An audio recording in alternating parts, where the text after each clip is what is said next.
के जल्दी आने वाला प्रवेश आदि बहुत नाम है सब रहता हूँ। प्रभु क्या निकले कि प्रभु ने और भी एक पुण्यदान का पवित्र दिन हमारे आयु में जोड़ दिया।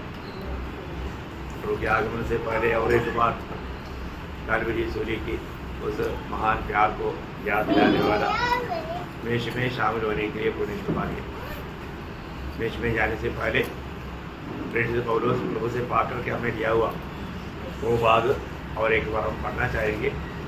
पहला कुरिन्थी उसका 11 अध्याय उसका 23 से 32 तक वजन। क्योंकि यह बात मुझे प्रभु से पहुंची और मैंने तुम्हें भी पहुंचा दी कि प्रभु यीशु ने इस रात को पकड़वाया गया रोटी ली और धन्यवाद करके उसे तोड़ी और कहा, यह मेरी देह है जो तुम्हारे लिए है, मेरे स्मरण के लिए यही किया करो। इसी रीति से उसने बियारी के पीछे कटोरा भी लिया और कहा, यह कटोरा मेरी लहू में नई वाचा है, जब कभी पियो तो मेरे स्मरण के लिए यही किया करो। क्योंकि जब कभी तुम यह रोटी खाते और इस कटोरे में से पीते हो तो प्रभु की मृत्यु को जब तक वह न आए प्रचार करते हो। इसलिए जो कोई अनुचित रीति से प्रभु की रोटी खाए या उसके कटोरे में से पिए वह प्रभु की देह और लहू का अपराधी ठहरेगा। इसलिए मनुष्य अपने आप को जांच ले और इसी रीति से इस रोटी में से खाए और इस कटोरे में से पिए। क्योंकि जो खाते पीते समय प्रभु की देह को न पहचाने वह इस खाने और पीने से अपने ऊपर दंड लाता है। इसी कारण तुम में बहुत से निर्बल और रोगी थे और बहुत से सो भी गए। यदि हम अपने आप को जांचते तो दंड न पाते, परंतु प्रभु हमें दंड देकर हमारी ताड़ना करता है, इसलिए कि हम संसार के साथ दोषी न ठहरे। ये भाग आप सबको मालूम है, जब प्रभु यीशु मसीह ने मेष का स्थापना किया उस समय में पौलुस वहां पर नहीं था। ये प्रभु से पा करके हमको दे रहे। यहाँ से आज मैं आपको सिर्फ 3 बात याद रहना चाहूँगा। पहली बात उसका 24 और एक बार और धन्यवाद करके उसे तोड़ी और कहा, यह मेरी देह है जो तुम्हारे लिए है, मेरे स्मरण के लिए यही किया करो। बोलने का अर्थ यहाँ पर प्रभु यीशु मसीह की मृत्यु को हम स्मरण करना कितना बड़ी बात है। प्रभु यीशु मसीह की मृत्यु हमारे लिए क्या बना, ये अनेक पवित्र लोग जानना चाहिए। जो भी उधार पाए वो लोग इस विषय में सही ज्ञान रखना चाहिए। प्रभु यीशु मसीह की मृत्यु है जो हमें मृत्यु के डर से छुड़ाया ना। अनेक मनुष्य मृत्यु बोलेगा तो उनके लिए एक डर था, लेकिन प्रभु यीशु मसीह की मृत्यु हमारा जीवन में मृत्यु से छुड़ाने वाला अनुभव है। इब्रानियों का पत्र आपको सबको मालूम, इब्रानियों 2 अध्याय का 14 और 15 वचन में लिखा है, इसलिए जबकि लड़के मांस और लहू के भागी है तो वह आप भी उसके समान उसका सहभागी हो गया, ताकि मृत्यु के द्वारा उसे जिसे मृत्यु पर शक्ति मिली थी अर्थात शैतान को निकम्मा कर दे। और जितने मृत्यु की भय के मारे जीवन भर दासत्व में फंसे थे, देखा, छुड़ा ली। जीवन भर वो लोग मृत्यु की डर की दासत्व में पड़े थे, प्रभु ने हमें छुड़ाया, है ना। आज मानो जो सच्चा उद्धार पाए वो लोगों को मृत्यु का डर है क्या? नहीं। मृत्यु बोलेगा तो हमारे लिए एक बहुत बड़ा प्रमोशन है ना। मृत्यु बोलेगा तो प्रभु का जन के लिए एक बहुत बड़ा आशीष की बात है। परंतु कई लोग उसके बारे में इतना ना जानने के कारण मृत्यु से डरता है। अभी भी विश्वासियों में भी कई लोगों को सही प्रकार वचन की प्रकाश न मिलने के कारण मृत्यु से डरने वाले लोग हैं। परंतु प्रियो, सच्चा उद्धार पाए लोगों को प्रभु ने वो डर से भी छुटकारा दिया है ना। हमें मृत्यु का सुसमाचार हमारे जीवन में मृत्यु को दूर किया, है ना। 2 तिमोथी का ऐसे लिखा, 2 तिमोथी उसका 1 अध्याय का 10 वचन। पर अब हमारे उद्धारकर्ता मसीह यीशु के प्रकट होने के द्वारा प्रकाशित हुआ, जिसने मृत्यु का नाश किया और जीवन और अमरता को उस सुसमाचार के द्वारा प्रकाशमान कर दिया या हमें दिया। सुसमाचार पर विश्वास करने वालों को क्या मिला? जीवन और अमरता या अनंत जीवन मिला। अनंत जीवन मिलेगा ऐसा ही क्या? नहीं, है ना। क्योंकि प्रभु यीशु ने खुद कहा था, यूहन्ना उसका 5 अध्याय का 24 वचन, यूहन्ना के सुसमाचार का 5 अध्याय उसका 24 वचन। मैं तुमसे सच कहता हूँ, जो मेरा वचन सुनकर मेरे भेजने वाले पर विश्वास करता है अनंत जीवन उसका है हाँ। और उस पर दंड की आज्ञा नहीं होती। हमारे यीशु मसीह पर विश्वास करने वालों को दंड की आज्ञा नहीं होता, बोलेगा तो नरक नहीं जाएगा, नरक की सजा उनको नहीं। और परंतु वह मृत्यु से पार होकर, देखा, मृत्यु से पार होकर, कौन सा मृत्यु? अनंत काल का नरक, अनंत काल का नरक का उस सजा से पार होकर जीवन में प्रवेश, अनंत जीवन में प्रवेश कर चुका है। देखा, इतना बड़ी बात है भैया। प्रभु में विश्वास करने के द्वारा प्रभु ने हमें उस मृत्यु से छुड़ाकर या नरक की आग से छुड़ाकर हमें अनंत जीवन में प्रवेश कराया है। करेगा ऐसा ही क्या? नहीं करे, मतलब कर दिया है ना, कर चुका है ना। हमें पूर्ण रूप में हमें छुटकारा मिला। यीशु मसीह की मृत्यु हमें छुटकारा दिया। जब इब्रानियों का पत्र उसका 9 अध्याय का 12 बजे, इब्रानियों 9 अध्याय का 12 बजे। और बकरों और बछड़ों की लहू के द्वारा नहीं, हाँ। पर अपने ही लहू के द्वारा हाँ। एक ही बार पवित्र स्थान में प्रवेश किया हाँ। और अनंत छुटकारा प्राप्त अनंत किया। छुटकारा, हमेशा का छुटकारा हमारे लिए प्रभु ने प्राप्त करके दिया। जो भी प्रभु यीशु पर विश्वास किया है, हमें छुटकारा मिल गया है। अभी हम प्रभु का बन चुका है। तो प्रभु में आने के बाद में हमारा भी जीवन में यह अनुभव आना जरूरी बात है। प्रभु में आने के बाद में हम लोग, हमारे जीवन बदलना चाहिए। इतना ही नहीं, हमारे जीवन में ईश्वरीय स्वभाव आना चाहिए। जीवन आ गया तो जीवन प्रकट स्वभाव में होता है ना, जीवन प्रकट होता है तो स्वभाव में होता। इसलिए दूसरा पत्रोस में पत्रोस कहता है, दूसरा पत्रोस 1 अध्याय के 4 वचन, इनके द्वारा उसने हमें बहुत बहुत बहुत और बड़ी प्रतिज्ञा दी है, हाँ। ताकि इनके द्वारा तुम उस अड़ाहट से छूटकर, उस पुराना जो स्वभाव का उस अड़ाहट से छुटकर, जो संसार में बुरी अभिलाषा से होती है, हाँ। ईश्वरीय स्वभाव की संभागी हो जाए। देखा, हम लोग ईश्वरीय स्वभाव का हमें सौभाग्य बनाया, हमें ईश्वरीय स्वभाव का हमें भागीदार बनाया। कितना बड़ी बात है ना। आज हमें उस स्वभाव में बैठते जाना है। प्रभु ने हमें उसका भागीदार बनाया है, तो उसका उस दिव्य स्वभाव में बढ़ते जाना। प्रयोग हमारा रोज का जीवन की यात्रा में जरूर हमको कई प्रकार का समस्या आता है, कष्ट आता है, तकलीफ आता है। वो कई बार कई वजनदार रहता है, हमसे उड़ाना असंभव होता, लेकिन उस समय में उड़ाता कौन? प्रभु उठाता है। प्रभु उड़ाता। रोज भक्तों का भार, भक्तों का जीवन में इतना भार आता है या प्रतिकूल आता है, कष्ट आता है, दुनिया के लोगों का आता है, उससे भी बहुत कई गुना। लेकिन हम पीछे मुड़ कर देखेगा तो यीशु मसीह हमारे लिए रोज बोझ उड़ाते हुए हम देख सकता है। हम लोग थोड़ा रुक करके पीछे मुड़ कर देखो, आपको एकदम चकित लगेगा कि आप कैसे ऐसे अवस्थाओं से पार होकर यहाँ पर आया। पार होकर यहाँ पर आने का कारण क्या है? जब 68 भजन संहिता का 19 वचन में हम देखता है, धन्य है प्रभु हाँ, जो प्रतिदिन हमारा बोझ उठाता है। देखा, प्रतिदिन हमारा बोझ उठाता है, प्रतिदिन हमारा बोझ उठाता है। प्रयोग एक दिन भी अगर प्रभु हमारा बोझ नहीं उठाता तो हम थक करके हम बोलता अभी मैं नहीं चल सकता, अभी मैं नहीं चल सकता, हमसे नहीं हो सकता। और जो प्रियो प्रभु हमारा रोज बोझ उठाता, हफ्ता में एक बार भी नहीं, रोज प्रभु हमारा बोझ उठाता है। तो ये अनुभव भक्तों के जीवन में है। तो पीछे मुड़कर देखेगा तो प्रभु ने मेरे लिए कितना बड़ा कार्य किया और उसके द्वारा मुझे क्या मान प्राप्त हुआ, ये सब देख करके हम कितना आभारी दिल से प्रभु को महिमा करना चाहिए है।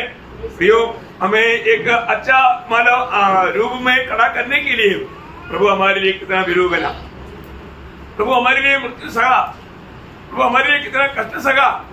वो सारे बात जब याद करेगा तो हमारा दिल कितना आनंद से उमड़ेगा। प्रियो, हमारा दिल आनंद से उमड़ेगा, हम उसको बयान नहीं कर सकता। मैं आपको बताना चाहता हूँ, हर एक पवित्र लोग प्रभु ने मेरे लिए पिछले दिनों में क्या किया, उस कालवरी सूली की मृत्यु को हमें हर एक को याद करना चाहिए। और तो कई बार पवित्र लोग जो छुटकारा पाने के बाद में वो सब भूल करके जीवन बिताता, ऐसे नहीं। प्रियो, हमें रोज ये बात को, यीशु मसीह की मृत्यु, मेरे लिए प्रभु ने जो मृत्यु सगा, उसका गौरव हमें जानना चाहिए। यदि यीशु मसीह नहीं मरा होता तो हमारे लिए जीवन आसान नहीं होता था। तो सबसे पहली बात, पवित्र लोग हमेशा पीछे मुड़ करके देखना चाहिए ये बात वचन में एक व्यवस्था के रूप में दिया हुआ है। दूसरा बात क्या है कि हम प्रभु की आगे भी देखना है, प्रभु की आने तक उसका हमारा 26 पढ़ना। क्योंकि जब कभी तुम ये रोटी खाते और इस कटोरे में से पीते हो तो प्रभु की मृत्यु को जब तक वह न आए प्रचार करते हो। देखा, जब तक वो न आए हम प्रचार करते, मतलब हमारे लिए एक बहुत बड़ा एक आशा है ना, उद्धार पाए हुआ सबको, जो सच्चा उद्धार पाया हुआ है सबको प्रभु ने आशा दिया है ना। आशा नहीं पाया हुआ एक भी उद्धार पाया हुआ व्यक्ति नहीं रहेगा। अगर कई लोगों के जिनमें आशा नहीं, क्योंकि उनको उद्धार नहीं हुआ, और अब वास्तव में उद्धार पाया है तो प्रभु का वचन के अनुसार रोमियो उसका 8 अध्याय का 24 वचन। मैं आपको यार एक बातों का रेफरेंस क्यों दे रहा हूँ, शायद आपको मालूम है तो भी आपका और भी वो बात मेमोरी में मतलब घूमेगा तो और भी आपको उसमें आपको और भी सामर्थ मिलेगा, है ना। उसका 8 अध्याय का 24 वचन। इस आशा के द्वारा हमारा उद्धार हुआ है। इस आशा के द्वारा हमारा उद्धार हुआ, इसका मतलब उद्धार पाए हुआ सबको क्या है, आशा है। प्रयोग आपको मालूम है कि हमारे प्रभु यीशु मसीह आएगा, है ना, प्रभु के साथ हम जाएगा, क्योंकि प्रभु ने हमको बचा कर गया। यूहन्ना 14 का 3 वचन में आपको मालूम है, मैं जा करके तुम्हारे लिए जब घर बनाएगा, घर बनाने के बाद में फिर से मैं आकर के तुम्हें ले जाऊंगा, जहाँ मैं हूँ वहाँ तुम भी रहेंगे। यो प्रभु ने हमें वचन दिया है, प्रभु ने हमको जीवित आशा दिया है। इसका मतलब क्या है कि प्रभु हमें हमारे आगे एक बहुत बड़ा आशा धरा हुआ है ना। इसलिए इस जीवन में हम कभी तकता नहीं, हमें मिला हुआ जीवित आशा के कारण हम तकता नहीं, हम लोग उस आशा के कारण आगे बढ़ते जाता। जिसमें आशा नहीं है तो वो कामों में मतलब धीमा बन सकता। और एक सच्चा भक्त ये दुनिया की जीवन की यात्रा में प्रभु में रह करके प्रभु का काम में बढ़ते जाएगा। एक बात मैं आपको बताना चाहता हूँ, आपके जीवन में पिछले दिनों से बढ़ करके आप प्रभु का कार्य कर पाते हैं क्या है? क्योंकि हमारे जीवन का लक्ष्य क्या है? हमारे जीवन का लक्ष्य ये दुनिया नहीं, मृत्यु के बाद का जीवन है या अनंतता है। प्रभु में आने के बाद में सिर्फ हम ये दुनिया की बातों में लक्ष्य लगाया, मैं आपको बोलता हूँ बहुत बड़ा धोखा है। ये छोटा सा जीवन की बातों पर अगर आपका मन बढ़ गया तो शैतान आपको धोखा देने में सक्सेस हो गया। हमारा जीवन का लक्ष्य हमेशा क्या होना चाहिए? मृत्यु का बाद के यहाँ पर प्रभु ने जो दिया हुआ आशा कौन सा है? अनंत जीवन का आशा है। ये छोटा सा जीवन की आशा नहीं, अनंत जीवन की आशा है। प्रयोग आज हमारा मन उस अनंत जीवन की आशा पर लगा हुआ है क्या? ये बात को हमें परखना। जो व्यक्ति आपको मालूम है, एक उधार पाया हुआ व्यक्ति कभी भी चुप रह नहीं सकता, क्योंकि आपको मालूम है ना, एक कर्जदार व्यक्ति बन जाता है ना, फिर वो शांति से नहीं रह सकता जब तक वो खर्चा पूरा नहीं करे। ऐसा होता है ना। कर्जदार बनता है तो वो जब तक वो खर्चा पूरा नहीं करता तो उसको मतलब वो चुप नहीं रह सकता। ऐसे है तो हम लोग 2 बात के लिए बड़ा कर्जदार है 2 बात के लिए बड़ा कर्जदार है ना। आपको याद है, आपको मालूम है ना, जब रोमियो का पत्री 1 अध्याय का 14 से 16 तक के वचन में पौलुस एक कर्जा के बारे में बोलता है। कौन सा कर्जा है? सुसमाचार का कर्जा। मतलब जब तक मतलब आपके प्रिय लोग या आपके आस पड़ोस में रहने लोग उधार नहीं पाता, तब तक आप ये सुसमाचार सुनाने में कर्जदार है। सही बात है? मैं कर्जदार है, और कर्जदार है तो वो कर्जा पूरा करने के लिए तैयार भी रहता, मौका दे करके वो काम पूरा करेगा। तो उसका मतलब क्या है कि एक प्रभु में आया वो व्यक्ति जरूर वो सुसमाचार सुनाने के लिए हर पहल तैयार रहेगा, क्योंकि वो कर्जदार है, क्योंकि उसको ये सुसमाचार देने का कर्तव्य जिम्मेवारी आपका है। और आपने नहीं दिया तो प्रभु उसका जान का लेगा, आपसे लेगा, उसका खून की लेगा, प्रभु आपसे लेगा। इसका मतलब क्या है कि आपको सबको देना ही है। कैसा भी अभी कई लोग कई डर के कारण नहीं बोलता, और तो यहाँ पर डर की बात है क्या? नहीं, ये हमारी जिम्मेवारी है, ये हमारी जिम्मेवारी है। नहीं तो हमें उस अनंत आशा में वादा आएगा। आपको याद है जब मार्कस सुसमाचार उसका 8 अध्याय का 38 वचन में 38 वचन है ना 34 वचन, मरकुस 8 अध्याय का जो कोई 35 क्योंकि जो कोई अपना प्राण बचाना चाहे वो उसे खोएगा, पर जो कोई नहीं 38 बोलो। जो कोई इस व्यभिचारी और पापी जाति के बीच मुझसे और मेरी बातों से लजाएगा, मुझसे और मेरी बातों से, या प्रभु यीशु मसीह की गवाही देने में या सुसमाचार देने में ले जाएगा। मनुष्य का पुत्र भी जब वह पवित्र दूतों के साथ अपने पिता की महिमा सहित आएगा तब उससे भी लजाएगा। बोलने का अर्थ क्या है प्रियो? बोलने का अर्थ क्या है? वो रह जाएगा, है? क्योंकि एक उदार पाया हुआ व्यक्ति ये काम करते बिना नहीं रह सकता। मैं आपको क्लियर बोलता हूँ, मुझे एक आदमी मिल गया तो मैं सुसमाचार सुनाते बिना मैं नहीं रह सकता, क्योंकि वो एक दबाव मुझ पर है। वो प्रभु का प्रेम का दबाव है, प्रभु का प्रेम का दबाव है। मैं आपको कितनी बार मैं अपने जीवन का गवाही दिया, मैं जहां पर भी गया मुझे भाषा भी नहीं आता, अभी भी मैंने उनको कैसे सुसमाचार पहुंचाऊं उसके लिए प्रभु ने मुझे मार्ग खोल कर दिया है। क्या ना हमारे में प्रभु बोझ देता, प्रभु की आत्मा पाए हुए लोगों में ये काम रहेगा, क्योंकि प्रभु की आत्मा सुसमाचार की आत्मा है। वो सुसमाचार देने के लिए हमको आत्मा ही दिया। आत्मा पाए हुए लोग कैसे चुप रहेगा प्रियो?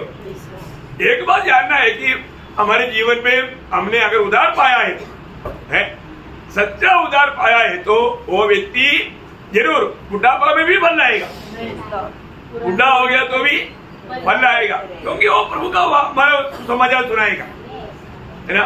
ये काम है। तो अभी हमारे पौलुस बोलता है मैं कर्जदार हूँ, है ना। कहीं भी जाता वो सुसमाचार के प्रति कितना मार खाता, लेकिन मार खाया बोल के बंद होगा नहीं। प्रतिकूल हमारे जीवन में आने वाला कोई भी कष्ट तकलीफ हमें ये सुसमाचार से दूर नहीं कर सकता। पहला खर्चा वो था, और दूसरा खर्चा क्या था?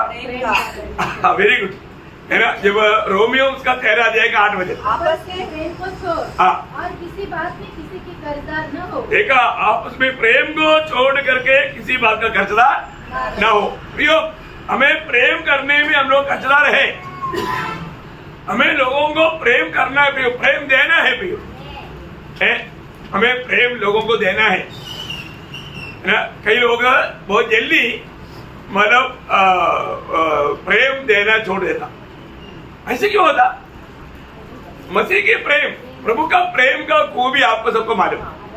मैं आपको बताना चाहता हूँ, आपने प्रभु के आत्मा पाया है तो आपने प्रभु के आत्मा के द्वारा प्रेम पाया, क्योंकि रोमियो 5:5 में लिखा है प्रभु ने हमें दिया वो पवित्र आत्मा के द्वारा परमेश्वर का प्रेम हमारे मन में डाल दिया। मतलब परमेश्वर का प्रेम हमारे अंदर प्रभु ने डाला है। जो भी उधार पाया उनके सबके अंदर क्या है? परमेश्वर का प्रेम है।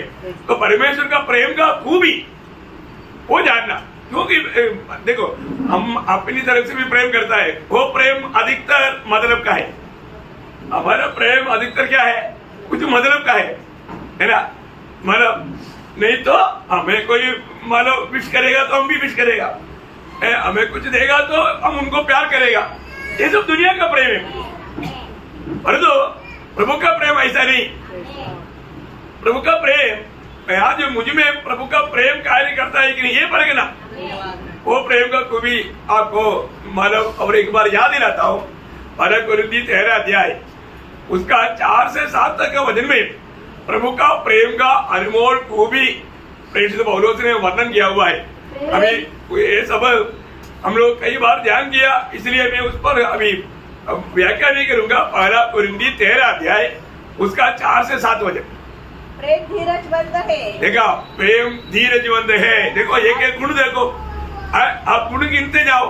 प्रेम धीरजवंत है और कृपालु है। कृपालु है और प्रेम दावा नहीं करता। 3 प्रेम अपनी बड़ाई नहीं करता। 4 और भूलता नहीं। 5 वो अनिति नहीं चलता। 6 और अपनी भलाई नहीं चाहता। 7 झुंझलाता नहीं। 8 बुरा नहीं मानता। 9 कुकर्म से आनंदित नहीं होता। 10 परंतु सत्य से आनंदित होता है। 11 वह सब बातें सह लेता है। 12 सब बातों की प्रतीति करता है। 16 सब बातों 12 13 सब बातों की आशा रखता है, 14 सब बातों में धीरज रखता है। 15 देखा, ये है प्रभु का प्रेम का हमारा एक विशिष्ट स्वभाव।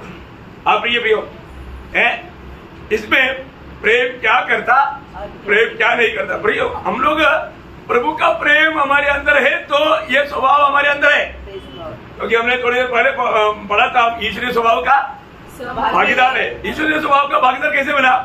परिवार, प्रभु का जीवन हमको मिला। यहाँ पर जीवन है, जीवन में स्वभाव है, इसको मतलब हमारे में ये स्वभाव होना चाहिए। और यहाँ पर आत्मा मिला, इसको मतलब आत्मा का भी गुण ये है, इसको मतलब ये गुण प्रभु का लोगों में होना चाहिए। कष्ट तकलीफ में हमारा अवस्था बदलना नहीं चाहिए, है ना।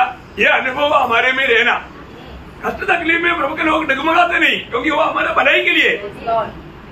और ये बात तो भक्तों के जीवन में जो भी बात आता प्रभु का परमिशन से आता, सही बात है, प्रभु का परमिशन से आता है तो हमें मतलब उसका बारे में टेंशन लेना चाहिए नहीं, है ना। जब रोमियो के पत्री में पौलुस बोलता है उसका 8 अध्याय का 18 वचन, रोमियो 8 अध्याय का 18 वचन, क्योंकि मैं समझता हूँ कि समय के दुख और ये समय का दुख और क्लेश उस महिमा के सामने जो हम पर प्रकट होने वाली है कुछ भी नहीं है। यो एक बात मैं आपको बताऊं, है आपका मेरे जीवन में आने वाला ये दुख संकट जो भी बात है, ये सब हमें मिलने वाला उस महिमा के सामने कुछ भी नहीं है। कुछ नहीं प्रियो, कुछ नहीं, है ना। एक बात मैं आपको बताता हूँ, अगर आपको उस आनंददा का अगर दर्शन मिला है तो आप प्रभु के लिए कितनों भी संकट में जाने के लिए आप वॉलंटियरली तैयार रहेगा। आप बोले कोई नहीं तो मैं है कोई नहीं था मैं हूं। पहली बात, प्रभु पूछेगा तो भी मैं हूं करके कहने के लिए ऐसा एक प्रभु के साथ का नाता चाहिए। स्वर्गीय वाणी सुनने वाले एक खान चाहिए, है ना। आपको मालूम है जब त्रिएक परमेश्वर ने मिलकर के एक बात पूछा, कौन हमारे लिए जाएगा? आपको मालूम है ना, जब यशायाह 6 अध्याय का 8 वचन में, 6 का 8 में तो पढ़ना, 6 का 8 में, तब मैंने प्रभु से कहा, वह वचन सुना, मैं किसको भेजूं और हमारी ओर से कौन जाएगा? तब मैंने कहा, तब मैं अभी ये बात अभी देखो, स्वर्गीय सम्मेलन में अभी आत्मा में यशायाह भी शामिल हुआ। आप देखा है, अभी हम लोग कहाँ पर बैठा? प्रभु के दरबार पे। यहाँ पर ये आने वाला वचन प्रभु का वचन है करके कई लोग नहीं समझता। मैं आपको एक बात बताऊं, अपने जीवन में हर एक पवित्र ये बात को समझना चाहिए। हर एक पवित्र हमें ये बात को समझना है कि मतलब हमारे जीवन में मतलब जब प्रभु का वाणी प्रभु की उपस्थिति में आया है तो हम प्रभु का वाणी सुनता है तो उसको हमें कैसे सुधारना चाहिए, कैसे सुधारना चाहिए। अभी यहाँ पर ऐसे बोलता है मैं यहाँ हूँ, मैं जाने के लिए तैयार है, तो कितनी बड़ी बात है। आज कई बार अभी भी प्रभु को कैसे तैयार है, प्रभु को भेजने के लिए सेवक लोग चाहिए, मजदूर चाहिए, मजदूर नहीं, क्योंकि कोई भी प्रभु का इच्छा करने के लिए तैयार नहीं। ओ प्रभु का दिल को कितना दुख रहेगा प्रियो, है ना, क्योंकि हम प्रभु का वाणी को सुनने के लिए और मानने के लिए तैयार नहीं। ऐसे एक तैयारी मन नहीं हमारा है। आज वो बुलाहट हम सुन पा रहे हैं क्या? लोग देश देश हमें बुलाता है। एक बार पौलुस को मैकेडोनिया बुलाहट मिला, मतलब अभी आप देखो मैकेडोनिया के एक मनुष्य, मतलब 16 अध्याय में है प्रेरित 2, आपको याद है ना, मैकेडोनिया के मनुष्य आओ हमारे मदद करो। आप देखो वो आवाज कौन सुना? आत्मा में रहने वाला पौलुस सुना। देखा उधर गया तो पौलुस को कोई मारा डाल के नहीं स्वीकारा, डंडा लेकर पिटाई करके जेल में डाला, बाद में आत्मा बचने देगा। कितनी बड़ी बात है। उनका मार्ग प्रियो ये फूलों के ऊपर नहीं, कांटों की राह पर है ना। देखिए इसलिए दूसरा कोरिन्थी 4 अध्याय का 17 वचन में पौलुस कितना प्रकाश की बात, प्रोत्साहन की बात कहता है। दूसरा कोरिन्थी 4 का 17, क्योंकि हमारा पल भर का हल्का सा क्लेश, देखा प्रियो ये जीवन में हमें जितना भी क्लेश होता है ना, पल भर का और हल्का सा क्लेश है, हल्का सा क्लेश है प्रियो। क्लेश पूरा हमारे यीशु मसीह ने उड़ाया। मैं बार बार बोलने वाला एक शब्द है, ट्रक यीशु मसीह के ऊपर से गया, उसका छाया हमारे ऊपर से गया, है ना। ट्रक गया पूरा, वो मानो दर्द प्रभु नहीं सका, छाया गया तो कौन सा दर्द सका? छाया हमारे ऊपर से गया, कोई रोता है क्या? इतना ही है हमारा दर्द, इतना ही है, इतना ही प्रभु ने हमें हमारे लिए छोड़ा है। बहुत बड़ी बात है। मैं आपको बताना चाहता हूँ, अपने जीवन में हम प्रभु में आने के बाद में प्रभु के लिए, पत्रोस भी, जब पहला पत्रोस 5 अध्याय उसका 10 वचन पढ़ना, पहला पत्रोस 5 अध्याय का 10 वचन। आप परमेश्वर जो सारे अनुग्रह का दाता है, जिसने तुम्हें मसीह में अपने आनंद महिमा के लिए बुलाया। देखो, अपनी आनंद महिमा के लिए बुलाया। तुम्हारी थोड़ी देर तक दुख उठाने के बाद, देखो एक बात ध्यान रखिए, हमारा ये जीवन थोड़ी देर का है, ये थोड़ी देर हमें क्या उड़ाना है? दुख उड़ाना प्रियो। कई लोग विश्वासी ये बात मानते ही नहीं। लोग बोलते हैं हमको दुख की बात मत बोलो, तकलीफ की बात, हमारा अपनी इच्छा चलने दो, आप हमारे ऊपर कुछ दबाव मत करो। ऐसे होता है क्या? आपका मनमानी का जीवन नहीं प्रियो, मसीह की वजह आपको दुख उड़ाना है। दुख उड़ाने के लिए तैयार नहीं है, आप मसीह के पीछे चल ही नहीं सकता। दुनिया में तुम्हें दुख है करके यूहन्ना 16:33 में प्रभु ने बोला, सबके लिए हो, कुछ लोगों के लिए, प्रभु के दासों के लिए नहीं, सब विश्वास करने वालों के लिए, सबके लिए, है ना। इसलिए हमें ये बात को जानना, पर ये दुख हमें हमको अधिक अधिक महिमा प्राप्त करने के लिए। यो आनंददा का बात कितनी रीति में आपको मैं समझाया। आज हर एक उदार पाए हुए लोग मसीह के जीवन को पाया है, तो मसीह के जीवन से जीना सीखना। अभी हमारे में कितने जीवन है? 3 जीवन है। अब ये बात आप लोग जानता है, और आप दूसरा किसी को पूछेगा तो शायद नहीं बताएगा, आप और किसी को भी और अन्य मंडली के लोगों को पूछेगा तो वो लोग नहीं बोलेंगे, है ना। तो 3 जीवन है ना, पक्की है ना। तो इसमें कौन से जीवन से जीना है? ईश्वरीय जीवन से जीना है। Praise Lord. ये जीवन काम कहाँ रहता है? आत्मा में रहता है। आत्मा में ईश्वरीय जीवन रहता, प्राण में मनुष्य जीवन, प्राण में मनुष्य के जीवन रहता, शरीर में उसको शरीर के अनुसार चलने वाला किसका इच्छा पूरा करता? शैतान की इच्छा। हम लोगों ने कल देखा, कल का संदेश सुना हुआ लोगों को मार में। तो मैं आपको बताना चाहता हूँ, इसलिए शरीर पर मन लगाना तो मृत्यु है, शरीर के अनुसार चलना तो मृत्यु, सब बात में मृत्यु मृत्यु है। तो अभी हमारा जीवन यीशु मसीह है, हमें हमारा जीवन में भी नहीं जीना। उधार पाए हुए लोगों का जीवन कहाँ रहे अभी? वास्तव में माँ मसीह में होकर के पिता में छिपा हुआ है। और आज हमें जीने के लिए प्रभु का परमिशन, मसीह को जीना है या मसीह के जीवन से जीना, ऐसा लोग उड़ा नहीं जाएगा।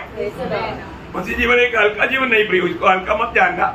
आज भी उधार पाए हुए लोगों में कितने लोग ये समझता है मालूम नहीं, है ना। जब कोलोसियों का पत्री उसका 3 अध्याय का 3-4 वचन, क्योंकि तुम तो मर गए, तुम मर गए और तुम्हारा जीवन मसीह के साथ परमेश्वर में छिपा हुआ है। देखा, तुम्हारा जीवन मसीह के साथ प्रभु में छिपा हुआ है।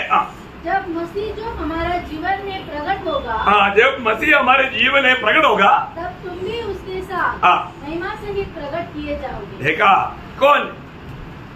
जो लोग मसीह के जीवन से जीने वाले लोग। देखा, आज मैं कौन सा जीवन में जीता है? मसीह को जीता है क्या? प्रयोग एक बात मैं आपको बताना चाहता हूँ, पुनरुत्थान पाने का समय में हमें मिलने वाला, पुनरुत्थान का समय में हमें मिलने वाला 7 अनुग्रह कितना सुंदर रीति में बताया उधार पाए लोगों के लिए। मैं ऐसा एक मानो 120 स्पीड में आपको बताऊंगा, जिसको नोट करना है कर सकता है, क्योंकि ये सब विस्तार से बोलने के लिए अपने को समय अनुमति नहीं देता। उधार पाए हुए लोग, पुनरुत्थान के अनुभव में जाने वाले लोग, उड़ा ले जाने के समय में हमारे जीवन में 7 अनुग्रह है। 7 अनुग्रह। नंबर 1 अनुग्रह क्या मालूम है?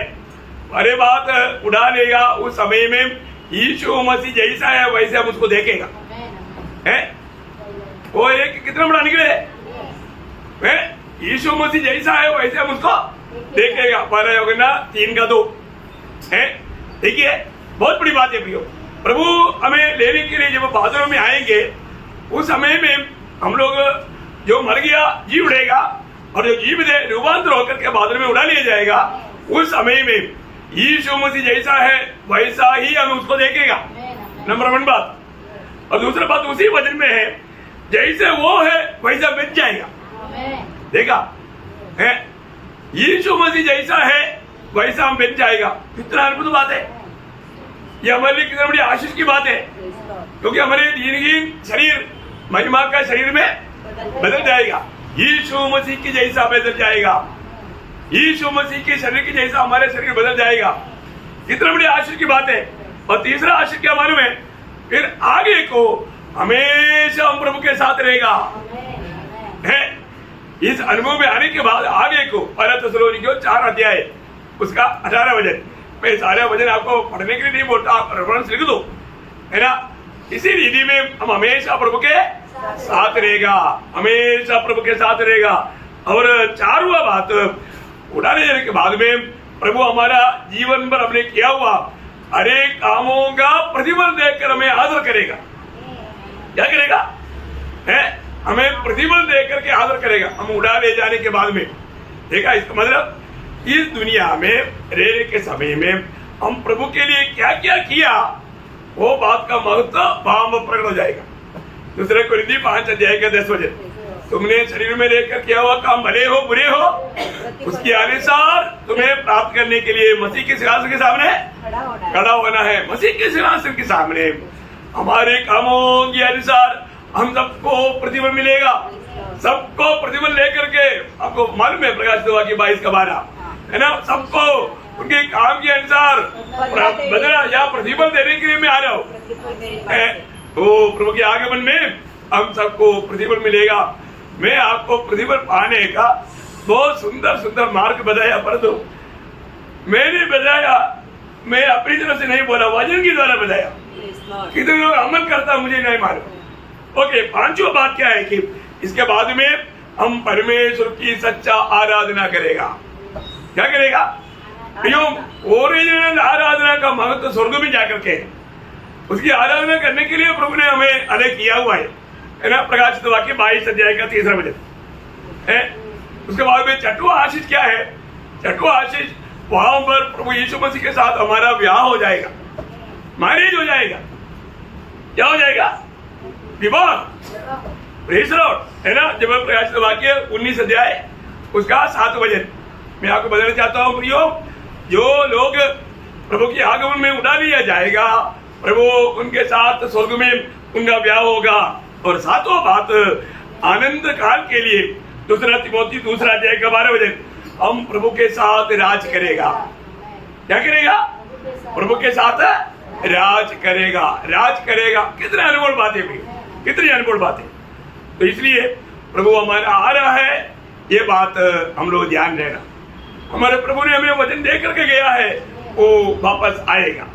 तीसरी बात, यहाँ से मैं एक वचन आपका और ध्यान में लेना चाहूंगा, उसी 11 अध्याय का 28 वचन, इसलिए मनुष्य अपने आप को जांच ले, इसलिए मनुष्य अपने आप को जांच ले और इसी रीति से इस रोटी में से बोलने का अर्थ क्या है प्रियो, अनेक लोग मेष में शामिल होने से पहले अपने आप को जांचना है, अपने आप को जांचना है प्रियो।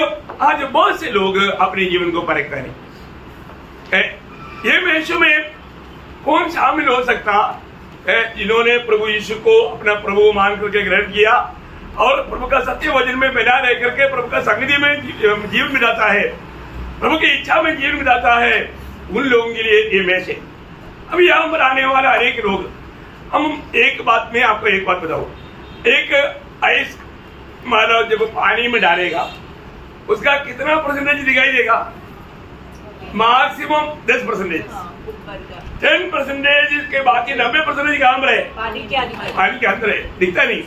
उसी प्रकार हम लोग यहाँ पर बैठा हुआ, हम एक दूसरे को कितना परसेंटेज जानता, मुश्किल से 10% भी नहीं जानता। हम लोग बहुत थोड़ी समय हम लोग मिलता है और हमारे जीवन हमको यहाँ पर मिलने के टाइम पर ओ हेलो हाय हाय कैसा ब्रेक दिया, सब ओके, परंतु 90% काम रहे, 90% जीवन हमारा गुप्त जीवन, हमारा बाकी जीवन हम आपस में नहीं मिलता। उस समय का जीवन हमारा काम रहे कैसा है, ये बात को परखना प्रियो, ये बात को परखना है।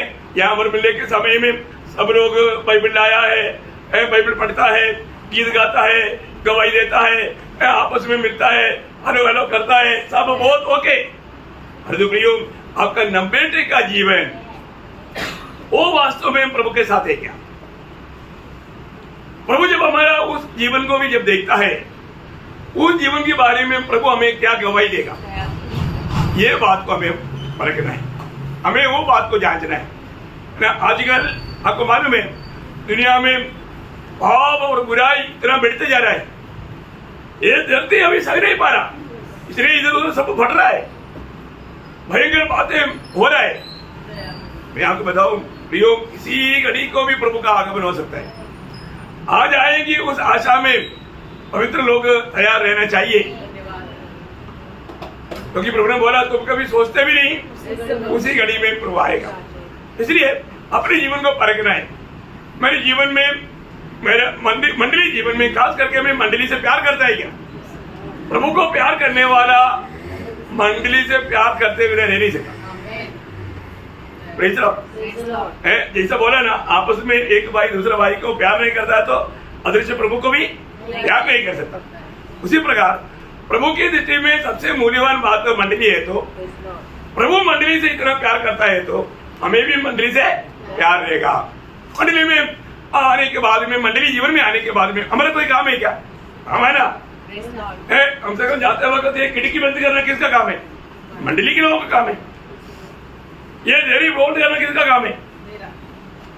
मंडली के लोग, हर एक मंडली के लोगों में एक एक काम है, और तो कोई कई व्यक्ति वो काम समझता ही नहीं है। मतलब अपना क्या बोलते हैं, तो मंजुला के बेटे का नाम क्या? महिमा। महिमा एक ड्यूटी लिया हुआ है। आप लोगों ने देखा कभी? हर रोज मीटिंग के बाद में पाकर के ये सब फोटो करके जाता है। देखो, छोटा बच्चा है तो भी, छोटा बच्चा है तो उसने अपना जिम्मेवारी समझाओ। क्या बात है भैया, उधार पाया हुआ मंडली के सदस्य नहीं समझता, और वो बच्चा समझता। देखा, जो बात प्रशंसनीय है, तो मैं आपको बताना चाहता हूँ, हर एक को जिम्मेवारी है प्रियो, हर एक को जिम्मेवारी है। कई लोग क्या है ना, आता बैठता सुनता और जाता, कोई कुछ भी काम नहीं। ऐसा ही क्या मंडली? आप मंडली जीवन में है ही नहीं प्रियो। आप तो कई डोंगीपना में, मतलब ये जो मस्त चाल चलन है, ये सब शैतान आपको धोखा दे रहा है। मंडली जीवन में आने के बाद में हर एक लोगों को मेरा काम मंडली में क्या है ये जानना ही चाहिए। उधार पाए हुए व्यक्ति को प्रभु ने किस लिए उसका उधार किया, ये बात नहीं मालूम है तो क्या फायदा प्रियो? मंडली जीवन में आने के बाद में मैंने ये बात आपको बहुत बार विस्तार से बताया है, अभी भी बताऊंगा, तो वो संदेश के समय में आएगा। लेकिन एक बात है, हम लोग नया जन्म पाया हुआ व्यक्ति कभी भी अपने जिम्मेवारियों को अनजान रख करके जीवन बिताना हमारे लिए सबसे बड़ा धोखा है। तो मैं प्रभु को धन्यवाद देता हूँ। हर एक लोगों को मैं एक बात बताना चाहता हूँ, अपने जीवन में परखना है।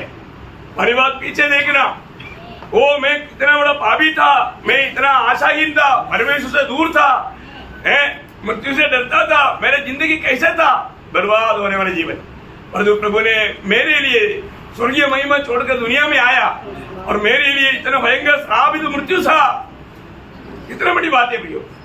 इसलिए वो मृत्यु को याद करना, प्रभु का मृत्यु मेरा मृत्यु का मृत्यु था। प्रभु मरने के द्वारा मेरा मृत्यु खत्म, मेरा मृत्यु का मृत्यु हो गया। अभी मुझे मेरा मृत्यु के बारे में टेंशन लेने की जरूरत नहीं, क्योंकि मेरा मृत्यु खत्म हो गया। मैं आनंद जीवन में प्रवेश किया। ये काम प्रभु ने किया मेरे लिए, ये बुधवार में किया है, और भविष्य में मेरा प्रभु मेरे लिए आएगा। थोड़ा दिन मेरा ये जीवन की यात्रा, जब मैं प्रभु में लेकर जीवन बिताएंगे, मुझे प्रभु लेकर जाएगा। प्रभु ने वायदा दिया है, वो आशा प्रभु ने मुझे दिया है इसलिए मैं प्रभु का गवाह बन करके प्रभु ने दिया वो उन कामों में विश्वासियों के रह करके जीवन बिताना मेरा काम है। और तीसरा, स्वयं को परखना, मेरा जीवन वास्तव में प्रभु में है कि नहीं, प्रभु के साथ है कि नहीं, प्रभु को प्रसन्न करने वाले जीवन में बिताता है कि नहीं, क्या मैं सिर्फ मनुष्य को खुश करके अपने आप को धोखा दे रहा है क्या? परखो भी, हर एक लोग परखना। इसलिए मैं शामिल होने से पहले प्रभु का वचन कहता है, प्रभु का मृत्यु याद करना, प्रभु के आगमन के बारे में उसकी तैयारी में वास्तव में है कि नहीं, ये बात को भी जांचना। और अपना जीवन आज प्रभु के साथ और मंडली में अपनी भाई बहन के साथ मेरा नाता कैसा है, एक सच्चा गहरा नाता मेरा है कि नहीं, ये बात को जानना मैं आपको बताना चाहता हूँ। पहले समय में है ना, जो विश्वास में जो आने वाला अगर एक संगति में भी नहीं आएगा तो मंडली से कम 10 लोग उनको ढूंढ कर जाएगा। क्या हो गया?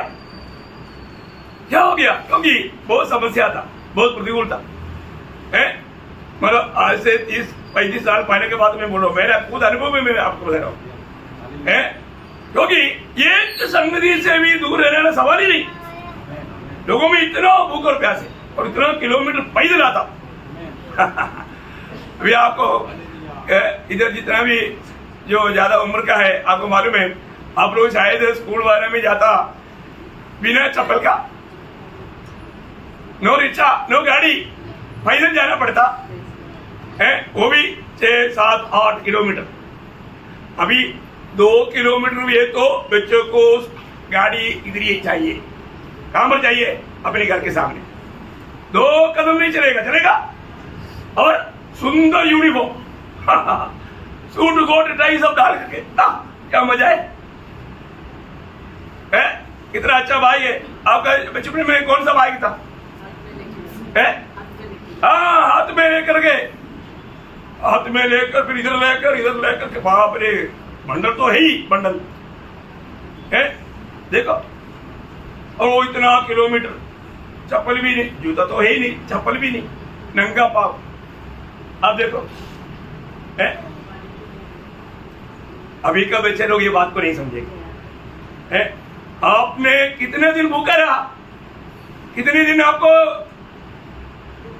दोपहर के लिए टिफिन नहीं था, बाकी लोग खाने के टाइम पर आप पानी पी करके एक साइड में जाकर के प्रभु को धन्यवाद देते रहा। सही बात है। तो अभी हमारे बच्चे को डबल टिफिन, ये नहीं तो ये खाओ, खिलाना बड़ा मुश्किल है।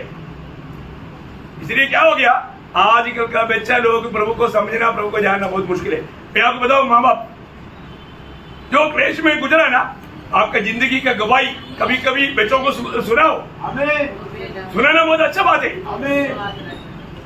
बच्चों, हम कैसा हमारे जिंदगी में बचपना गुजारा, थोड़ा बताओ उनको समझने दो, क्योंकि उन्होंने कभी देखा भी नहीं, सुना भी नहीं, जाना भी नहीं। इसलिए आजकल का बच्चों को सीधा लाना बहुत मुश्किल है, क्योंकि सारे प्रबंध शैतान ने बिगड़ने का बनाकर रखा है। कौन सा बच्चा बात मानता है आज का? आपको उसका बात मानना पड़ेगा।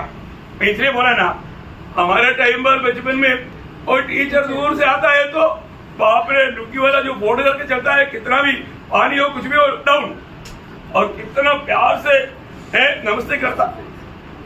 लेकिन आज बच्चा आ रहा है तो टीचर को डाउन करना पड़ता है, नहीं तो क्या है, ये पीछे से वो इंग उसके ऊपर डाल के जाएंगे, नहीं तो पत्थर भी मार देंगे। बाहर होने के बाद बोलता बच गया, क्योंकि आपको मालूम है आजकल के बच्चे लोग टीचर का हाथ काट देता, पाप काट देता। कितना केस चल रहा है। अरे ऐसे था क्या दुनिया? क्या हो गया? दुनिया बदल गया, भाव बढ़ गया, ज्ञान बढ़ गया तो पाप नहीं होना चाहिए, परंतु ये ज्ञान, ये दुनिया का ज्ञान पूरा डुबा देता, नष्ट करता, बर्बाद करता। इसलिए प्रियो, मैं अनेक लोगों को बोलना चाहता हूँ, अपने जीवन को पार को प्रियो। हम लोग एकदम जाने के वक्त में आए, मैं आपको बोलता हूँ ग्रेस पीरियड भी खत्म हो गया, एक स्पेशल ग्रेस पीरियड में हम लोग जी रहा है। बहुत सावधान रहना प्रियो, कभी भी प्रभु का आगमन हो सकता है, और वो लड़ाई की तैयारी दुनिया कर चुका है। ऐसा है तो प्रभु का लोग उससे 7 साल पहले उड़ा ले जाना चाहिए। अभी कौन सा देरी रह गया है? प्रियो कभी भी उड़ा ले जा सकता, अपनी तैयारी में रहना प्रियो। प्रियो वचनों के द्वारा आशीष दे, प्रभु को महिमा मिले।